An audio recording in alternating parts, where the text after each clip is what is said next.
विपक्ष में जो लोग बैठे हैं वो राम मंदिर को ही काल्पनिक कहते थे, है ना। उनकी क्षमता नहीं हुई कभी कि उस विषय पर वह बोल पाए। और जो लोग स्वयं हिंदुओं पर गोली चलवाए हों वो क्या बोलेंगे टीवी डिबेट में बैठ करके। आज हिंदू मुस्लिम करके सामाजिक रोटी सेक रहे हैं ये जो लोग, ये बतावें कि मुसलमान समाज को ही क्या दिए हैं। तो ऐसे लोग अराजक तत्व हैं, ये घूमते टहलते रहते हैं, इनकी चिंता करने की जरूरत नहीं है। हम लोग हिंदू हैं और कट्टर सनातनी हैं। प्रभु श्री राम के लिए जान दे भी सकते हैं और जान ले भी सकते हैं। देखिए वे बुलडोजर चलना भी आवश्यक है। प्रद्युम्न चौबे दावे के साथ 50 लड़कियों के ऐसा नाम बता देगा कि आप जाइएगा उनके घर पे पता करिएगा। मैं बहुत योग्य नहीं हूं, लेकिन आप जैसे भाइयों के सहयोग से, सबके मदद से मैंने 50 लड़कियों की शादी में मदद किया। मेरी एक कुकर देने की औकात है तो मैंने कुकर दिया है, एक इंडक्शन देने की औकात है तो मैंने एक इंडक्शन दिया है। लेकिन मैंने समाज की लड़ाई लड़ने से मैं कभी पीछे नहीं होता हूं। और रह गई बात जाति और ब्राह्मण की बात, तो मुझे लगता है कि एक नेता की कोई जाति नहीं होती है। मैं एक हरिजन के घर में जाता हूं तो भारतीय बन जाता हूं, एक मुसहर के घर में जाता हूं तो बनवासी बन जाता हूं, मैं एक गुप्ता के घर में जाता हूं तो तेली बन जाता हूं, एक ब्राह्मण के घर में जाता हूं तो परशुराम का वंशज बन जाता हूं, मैं एक क्षत्रिय के घर में जाता हूं तो जय भवानी का वंशज बन जाता हूं। हमार कौन जात बिरादरी हो भैया, बतावा हमार कौन जात बिरादरी। मैं तो समाज सेवा करने के लिए मां भारती का सच्चा सपूत हूं। मां भारती की सेवा करने के लिए राजनीति में आया हूं। मैं जात पात मत मजहब पंथ से ऊपर उठ करके राजनीति करता हूं और मेरा यही उद्देश्य है। आज जो सफर तय किया, वाराणसी में एक नाम बन चुके हैं। एक खास मुलाकात, एक वाराणसी के लिए युवा चेहरा, और मैं कहूं गरीबों के मसीहा के तौर पर इन्हें गिना जाता है। जिला सोशल मीडिया प्रभारी भाजपा युवा मोर्चा वाराणसी के प्रद्युम्न चौबे जी के साथ। प्रद्युम्न जी, हमारे चैनल में आपका बहुत बहुत स्वागत। बहुत बहुत धन्यवाद। अगर प्रद्युम्न जी मैं आपके सफर के बारे में पूछूं जी, तो जब आपसे बात हो रही थी तो आपने गुरु की बात की। जी, काफी कम एज है और एक ऐसा चेहरा जिसने कि जनहित के मुद्दे को लगातार आगे किया। जी। अगर मैं आपसे पूछूं तो किसे मानते हैं अपना गुरु? देखिए, मैं राजनीतिक क्षेत्र में परम श्रद्धेय अटल बिहारी वाजपेयी जी को अपना गुरु मानता हूं, उन्हीं को अपना आदर्श मानता हूं और उन्हीं को देख करके मैं राजनीति में आया। उन्हीं के संपूर्ण मार्गदर्शन को अपने अंदर अनुसरण करते हुए राजनीति के माध्यम से समाज सेवा कर रहा हूं। राजनीति के क्षेत्र में समाज सेवा की और 150 लगभग 150 कविता ये खुद ही लिख चुके हैं और हम जानेंगे इन्हीं की जुबानी, इनकी वो आवाज में। मैं चाहूंगा प्रद्युम्न जी, काफी कविताएं आपकी पॉपुलर भी हुई, आप जरूर वो चंद लाइनें जो आपके दिल के सबसे करीब हो आप जरूर गुनगुनाएं। देखिए, राजनीति में जब मैं आया था तो राजनीति के साथ साथ कविता भी मेरी पसंद रही है, क्योंकि मेरे गुरु ही अटल बिहारी वाजपेयी जी रहे हैं।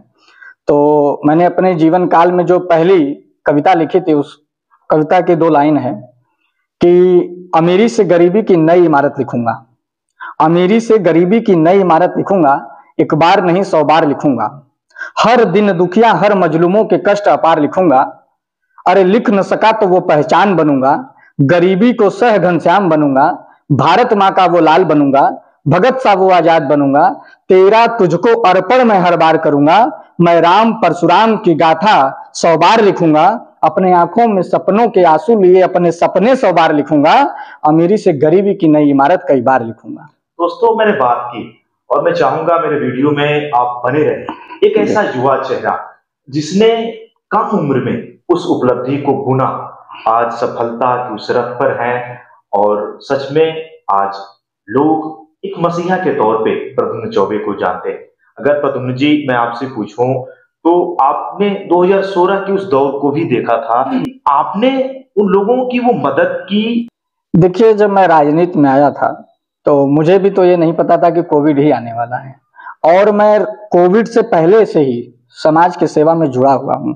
2016 से लेकर के अब तक मैं तकरीबन 10 से 12 हजार बच्चों को, जो विद्यालयों में बच्चे पढ़ते हैं, प्राइमरी में पढ़ते हैं, अन्य विद्यालयों में भी पढ़ते हैं, ऐसे 10 से 12 हजार बच्चों को मैंने glucose, real fruit juice, mask, sanitizer, ये सब चीजें हमने वितरण किया।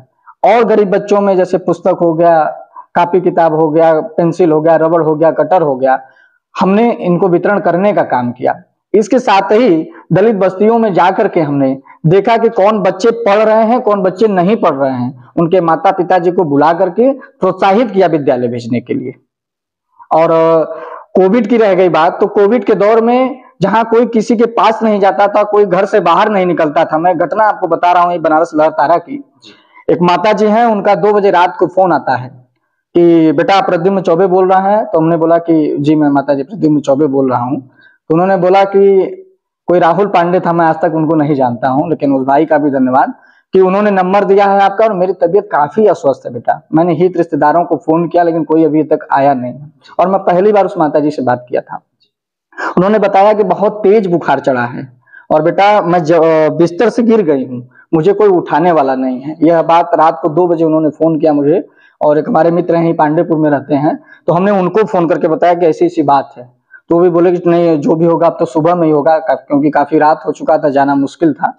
फिर सुबह में जब मैं उनके पास गया तो वो माता जी, जब मैं घर के अंदर दरवाजे में जब मैं प्रवेश किया तो वो माता जी ने हमको इशारा किया कि वहां पे मास्क रखा है बेटा, उसको लगा लो।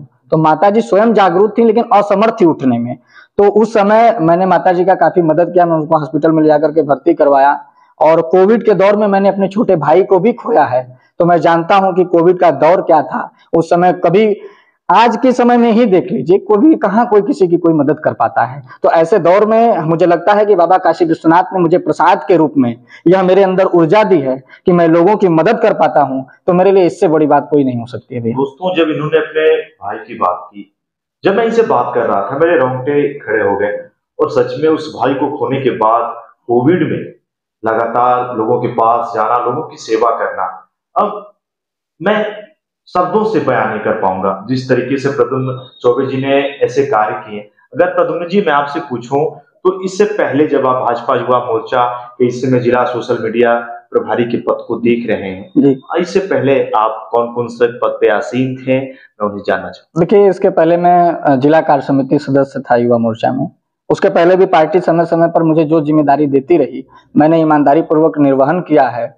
और तमाम एनजीओ एवं हिंदू सामाजिक संगठनों से भी मैं जुड़ा रहा, उसके माध्यम से मैं समाज में दिन रात कार्य कर रहा हूं। बाकी बहुत मेरी योग्यता नहीं है, मैं शून्य हूं, जीरो से हीरो बनाने वाली यही जनता है, बाकी मुझे कुछ आता जाता नहीं है।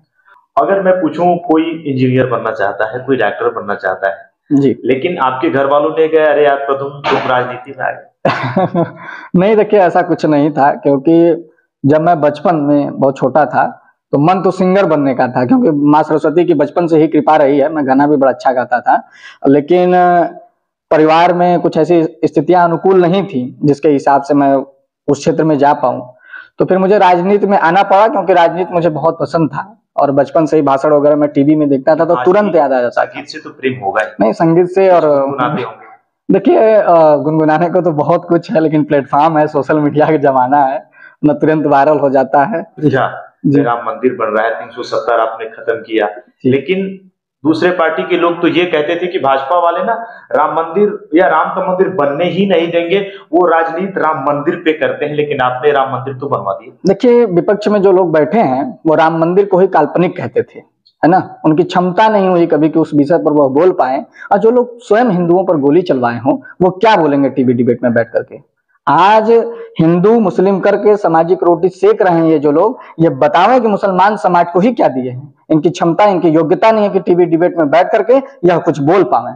तो ऐसे लोग अराजक तत्व हैं, ये घूमते टहलते रहते हैं, इनकी चिंता करने की जरूरत नहीं है। हम लोग हिंदू हैं और कट्टर सनातनी हैं, प्रभु श्री राम के लिए जान दे भी सकते हैं और जान ले भी सकते हैं। तो बहुत कुछ बोलने की आवश्यकता नहीं है। हमारे श्रद्धेय परम पूज्य योगी आदित्यनाथ महाराज जी ने जो कहा था वह करके दिखा रहे हैं। ये लोग न कुछ किए हैं न कर पाएंगे। कुछ लोग ये भी कहते हैं कि कुछ ऐसे जातिगत लोग हैं जी, एक दो लोगों को छोड़ के आप लोग बुलडोजर भी चलवा रहे हैं। देखिए, वह बुलडोजर चलना भी आवश्यक है। आप जब बीजेपी गवर्नमेंट 2017 में यहाँ पे उत्तर प्रदेश में बनी, उसके पहले की स्थितियां आप देख लीजिए उत्तर प्रदेश की, कि हमारे घर की बहन बेटियां घर से बाहर नहीं निकलती थी। और आज की स्थिति देख लीजिए कि हमारे घर की बहन बेटियां रात को 1 बजे आवे, 2 बजे आवे, कोई दिक्कत नहीं है। आप बिजली की व्यवस्था देख लीजिए कि दिन में आती थी तो रात को नहीं आती थी, रात को आती थी तो दिन में नहीं आती थी। अब 24-24 घंटे बिजली है, कोई कह ही नहीं सकता है कि लाइट कब कटी और कब आ गई। अगर मैं पूछूं आपसे, देवरिया कांड जो जी, काफी लोगों ने उसे बड़ा बनाने की कोशिश की जी, और दो पक्षों में एक विवाद हुआ। अगर मैं आपसे पूछूं तो ब्राह्मण चेहरा है आप, जी, देवरिया में जो कुछ भी हुआ उसके विषय में आप क्या? देखिए, देवरिया में जो हुआ निसंदेह वो बहुत गलत हुआ, बहुत ही निंदनीय घटना है ना। और मैं उस परिवार के लिए अपनी शोक संवेदनाएं भी व्यक्त करता हूं। लेकिन जिन लोगों ने इस विषय पर ओछी राजनीति की, मैं उन लोगों को जवाब देना चाहता हूं कि आप अपने ही समाज को एक दूसरे में लड़ाकर और बांटने का काम कर रहे हैं। ठीक है, किसी परिवार का एक व्यक्ति मरा, किसी परिवार का 6 व्यक्ति मरा, दोनों ही बेहद दुखद घटना है ना। लेकिन जिस तरह से इस घटना के ऊपर राजनीति की गई, इसको यहाँ उत्तर प्रदेश से लेकर के इंटरनेशनल इसको बना दिया गया, ये बहुत ही गलत हुआ। और उसके साथ साथ ही अखिलेश यादव का बयान आता है कि क्रिया होगी तो प्रतिक्रिया होगी। मुझे लगता है कि ऐसे पूर्व मुख्यमंत्री का यह बयान नहीं होना चाहिए। मुझे लगता है कि उनकी शिक्षा दीक्षा भी बहुत अच्छी नहीं रही है, वो लंदन या थाईलैंड से पढ़ करके आए हैं, लेकिन उनको यह नहीं पता है कि वह स्वयं पूर्व मुख्यमंत्री के बेटे हैं। लेकिन उनको क्या बोलना है, कहाँ बोलना है, उनको यह पता ही नहीं है। आप तो मीडिया क्षेत्र से जुड़े हैं, आप पत्रकार बंधु हैं, आप देखिएगा उनका बाइट वगैरह या टीवी में उठा करके देखिएगा, वो मीडिया बंधु कहते हैं, ए मीडिया बंधु इधर आइए, मिश्रा जी इधर आइए। आप सुनिएगा, यह बोलने की भाषा नहीं हो सकती है। एक पूर्व मुख्यमंत्री मीडिया के लोगों का ऐसा अपमान नहीं कर सकता है। तो मुझे लगता है कि अखिलेश यादव हो गए, चाहे नीतीश हो गए, चाहे लालू हो गए, यह लोग समाज को बांटने के लिए ही मुझे लगता है कि सत्ता में आए हैं, है ना। तो जनगणना की अगर मैं बात आपसे पूछूं तो जरूर। देखिए, मैं उसी विषय पर आ रहा था। जातिगत जनगणना जो बिहार सरकार ने अभी जारी किया है, आप बताइए कि बिहार में मेरे भी लोग रहते हैं, है ना, तो आप घर घर तक पहुंचे नहीं, आप घर घर तक गए ही नहीं, उसके बाद कैसे आपको पता चल गया कि किस जाति के लोग कहाँ ज्यादा हैं, कहाँ कम है। एक बाप के 4 बेटे हैं, छोटा सा एग्जांपल, एक बाप के 4 बेटे हैं, बड़े बेटे को अधिक हिस्सा मिल जाए और 3 बच्चों को हिस्सा न मिले, तो बताइए कि फिर यह कहां तक सही है। आप बता दिए कि इस जाति के लोग ज्यादा हैं, इस जाति के कम लोग हैं, जिसकी जितनी हिस्सेदारी उसकी उतनी भागीदारी, यह क्या मतलब है। इसका मतलब यह है कि आप हिंदुओं को तोड़ने व बांटने का काम कर रहे हैं, समाज को आपस में लड़ाने व बिखेरने का काम कर रहे हैं। आज की जनता पागल नहीं है, आज की जनता बहुत सचेत हो चुकी है और बिहार से इनको उखाड़ फेंकने का भी काम बहुत जल्द बिहार की जनता करेगी। अगर इस बार हम कहें बिहार में तो क्या होगा? देखिए, बिहार में हमारी पार्टी लगी हुई है और वहां पर बहुत अच्छे बदलाव देखने का आपको मिलेंगे और बहुत अच्छी, बहुत बड़ी खुशखबरी आपको बिहार में मिलेगी। अगर प्रदुम जी मैं आपसे पूछूं, जैसे कि एक जाति बिरादरी की बात होती है, लोग कहते हैं कि आप जिस बिरादरी के हैं उन्हीं लोगों को ज्यादा तवज्जो देते हैं। अगर मैं आपसे पूछूं, बेबाकी से आ जाऊं कैमरा, कि अगर महादेव ने आपको उस बुलंदी पे जब पहुंचा दिया, तो क्या उस वही कार्ड खेलना है कि हर समुदाय विशेष कितने या ब्राह्मण है तो ब्राह्मण सबसे पहले? देखिए, राजनीति में तकरीबन 8 से 9 साल से सक्रिय हूँ। आप मेरा कोई एक भी ऐसा भाषण नहीं पाएंगे, एक भी ऐसा कोई डिबेट नहीं पाएंगे जहां मैंने ब्राह्मणवाद की बात की हो या किसी भी जाति विशेष पर हमने टीका टिप्पणी की हो। लेकिन अगर आपने ब्राह्मणवाद पर सवाल पूछा है तो मुझे लगता है कि 2 मिनट इस सवाल पर जवाब देना लाजमी होगा। आप जिस ब्राह्मण समाज की बात कर रहे हैं, आज के ब्राह्मण समाज को जागरूक होने की आवश्यकता है, अच्छी बात है, लेकिन किस तरह से जागरूक होंगे और कौन जागरूक करेगा, इस पे ध्यान देने की हम लोगों को जरूरत है। हमारे समाज का अगुआ कौन है और हमारे समाज का अगुआ कहाँ बैठा है, मुझे बताओ। हमारे समाज के अगुआ कि किस गरीब ब्राह्मण बिटिया के शादी में 5000 रुपए दिए जा दिए हैं।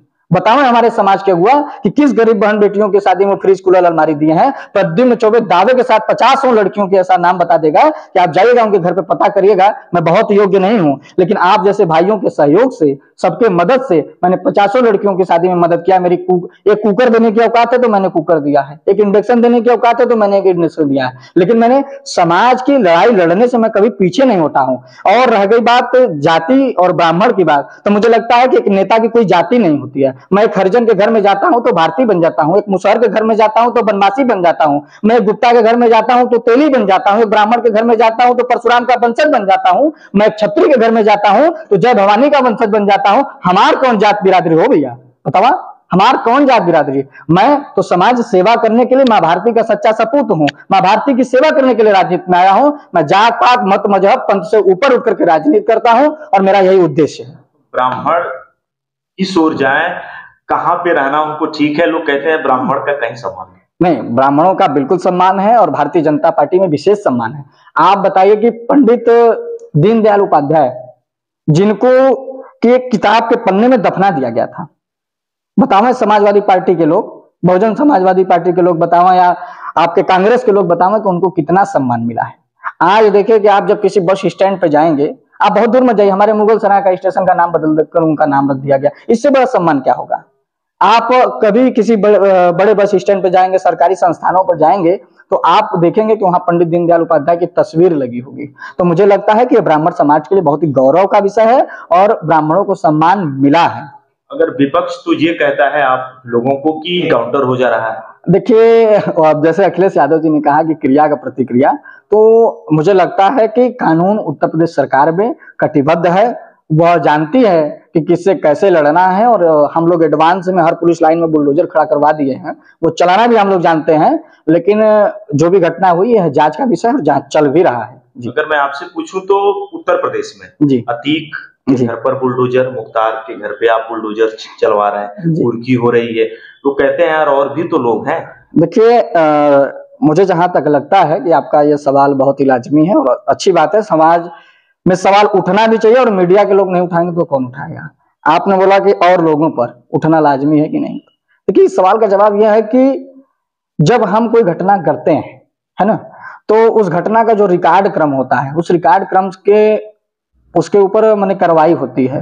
तो आज की स्थितियां जो हैं, आपने और लोगों का नाम लिया, वो जांच का विषय चल रहा है। आपको पता होगा, अभी टीवी में कुछ दिन पहले दिखा रहा था, और भी माफियाओं की लिस्ट जारी किए योगी जी, तो वो है लाइन में। अगर वो उस क्रिया में पाए जाएंगे तो उनका भी घर उखाड़ करके फेंक दिया जाएगा। अगर मैं कुछ ऐसे वर्ग हैं, बहुत सारी योजनाएं आती हैं जो कि धरातल पे लोग जान नहीं पाते, गांव या ग्रामीणांचल के लोग हैं जी। अगर मैं प्रद्युम्न जी से जानूं कौन सी ऐसी योजनाएं हैं आप गांव तक जाते हैं और लोगों को अवगत करवाते हैं। देखिए, आप पूर्व की सरकारों में देख लीजिए, पूर्व की सरकारों में जब योजनाएं तो आती थी, ऐसा नहीं कि नहीं आती थी, है ना।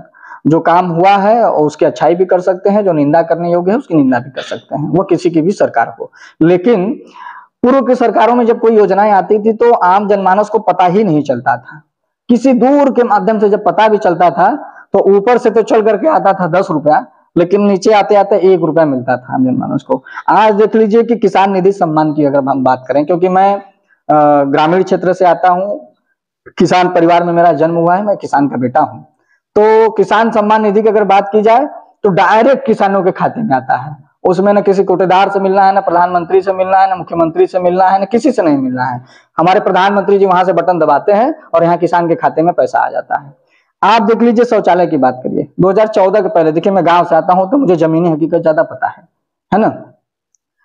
उस समय बहन बेटियां हमारी, है ना, खेतों में जाती थी, अलग से बहुत उचित व्यवस्था नहीं हो पाई थी। आज देखिए कि हमारे बहन बेटियों को घर से बाहर निकलने की आवश्यकता नहीं है, हर घर शौचालय बन गया है, तो उसका लाभ हम लोगों को मिल रहा है। प्रधानमंत्री जनधन योजना खुल गया, जिनके पास खाता नहीं था उनके पास खाता हो गया। तो इस तरह तमाम योजनाएं हम गिनाने लगेंगे तो शायद घंटा 2 घंटा बीत जाए। तो ऐसी तमाम योजनाएं प्रधानमंत्री जी की हैं और श्रद्धेय मुख्यमंत्री जी की भी हैं, जिनको हम लोग आम जनमानस तक लेकर के जाते हैं। जिनको नहीं पता है उसको बताते भी हैं, और उन योजनाओं का आम जनमानस बहुत अच्छाई से लाभ ले रहा है। उसमें जात पात मत मजहब देख करके हम लोग किसी को कोई योजना नहीं देते हैं। दोस्तों, जिस तरीके से इन्होंने अपनी बातों को बताया, सच में वो अद्भुत था। अगर प्रद्युम्न जी मैं आपसे पूछूं, 150 से ज्यादा कविताएं आप लिख चुके हैं, खुद लिखते भी हैं, एक अच्छे कवि के तौर पर भी परिपक्व हैं। अगर मैं चाहूं कुछ चंद लाइनें, और अगर जो दिल के सबसे करीब हो, आज आप अगर लोगों तक उसे गुनगुनाना चाहें। देखिए, एक हम गए थे नोएडा में एक बार बहुत पहले, तो वहां हम कोई छोटा सा ही कार्यक्रम था, एक विद्यालय मुझे बुलाया गया था, और मैं कार्यक्रम करके नीचे उतर रहा था। तो आपके ही मीडिया बंधु थे, हमारे सामने आए, तो उन्होंने कहा कि आपको तो ढंग से दाढ़ी मूछ भी नहीं आई है, आपको राजनीति में आने की क्या आवश्यकता हो गई, आपको तो जाके कहीं पॉलिटेक्निक करना चाहिए, इंजीनियरिंग करना चाहिए, ITI करना चाहिए। तो उस सवाल का जवाब देने का शर्त रखा गया था मेरे सामने कि इस सवाल का जवाब केवल आप 30 सेकंड में देंगे। तो मुझे लगा कि मैंने हम तो पूरी कहानी बताएंगे, 3 घंटा लग जाए। शर्त किसने रखी? तो वो मीडिया बंधु के ही लोग थे, मैं नहीं जानता था उन लोगों को। तो उन्होंने कहा कि 30 सेकंड के अंदर आपको जवाब देना है। तो मैंने उनको कहा था कि सब्र के बांध का कड़ा होना पड़ा, सब्र के बांध का कड़ा होना पड़ा, जिम्मेदारी ली और खड़ा होना पड़ा। मजबूरियों ने ऐसे मोड़ पर ला करके खड़ा कर दिया साहेब कि वक्त से पहले ही बड़ा होना पड़ा, है ना। वाह दोस्तों, एक खास मुलाकात जिला सोशल मीडिया प्रभारी भाजपा युवा मोर्चा वाराणसी के प्रद्युम्न चौबे जी के साथ। प्रद्युम्न जी, आपने इतना समय दिया, इसके लिए आपका बहुत बहुत धन्यवाद। और चैनल की ओर से हम यही चाहेंगे आने वाले समय में आप आफताब की तरह चमकते रहें और शिखर पर जाएं। बहुत बहुत धन्यवाद भाई साहब।